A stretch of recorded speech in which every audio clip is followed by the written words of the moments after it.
to maintain that ignorance.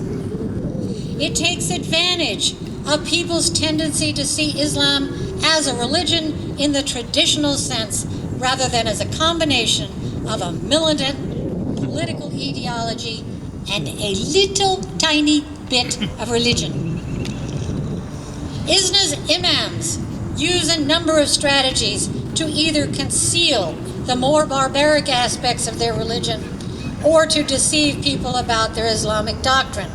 The initial deception is semantic, like I was talking about, with the say one thing and mean another.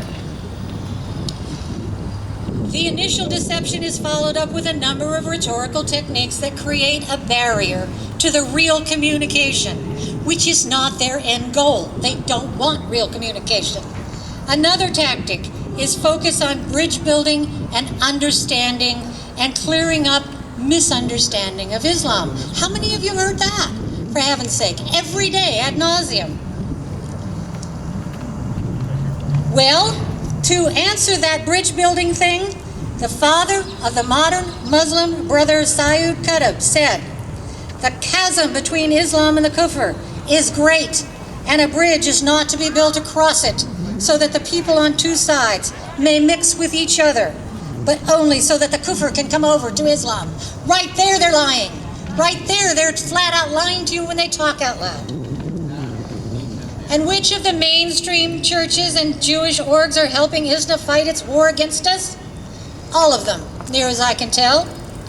The American Baptist Churches USA, the Episcopal Church, the Jewish Theological Seminary, the National Catholic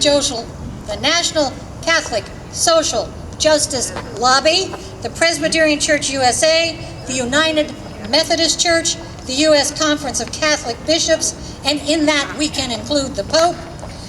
And we have liberal evangelical churches are in there, and of course the most famous evangelical church preacher of all, Rick Warren. And what major schools are working to help ISNA fight its war against us? Just about all of them. Yale, Emory, Harvard, Princeton, Cornell, Dartmouth, Stanford, Fuller, Cambridge, Loyola, and all of the California University school system.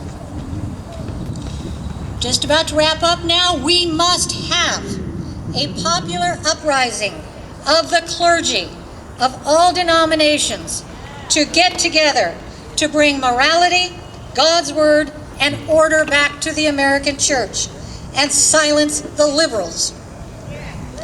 And this is where you guys are so important.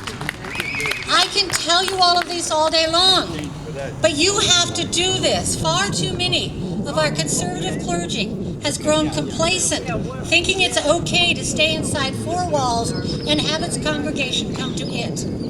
We need another great awakening of our leaders getting together, like the Black Robes Everywhere USA, Pulpit Freedom with Jim Garlow, California, Franklin Graham, Tennessee, Eric Barger, Take a Stand Ministries in Washington, Mark Christian, Global Faith Initiative in Nebraska, Bill Lockwood in Iowa Park, American Liberty in Wichita Falls, John Hagee in San Antonio, Robert Jeffers in Dallas, Barry Cameron in Crossroads Church, Grand Prairie, Elijah Abraham, Oasis Ministries in Dallas, and there are many more. And if you know them, pound on your church's door, appeal to your church's fathers to convene with other conservative clergy to get out there and take on the mainstream churches, to stop dealing with Islam and working these deceptive interfaith dialogue rackets like the imams are playing it straight.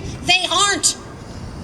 Stop dealing with Islam as if it were a religion like all others. It is not.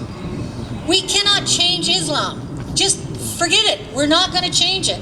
But we can change our own clergy or make up their minds to gang up together to lead the way against the liberal left churches, to stand up against the Muslim Brotherhood, which is the driving force of radical Islam in our country.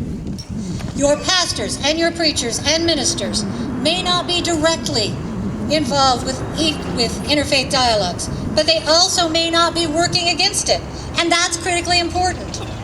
Our conservative clergy who know that it's God and country, must take on the liberal clergy. They are largely silent in the face of the insidious spread of the Muslim Brotherhood. If, in faith, the spread of the Muslim Brotherhood in our schools, in our prisons, in our culture, and in our country. We can stop the Muslim Brotherhood through the law. We can work through our elected officials, and we have to.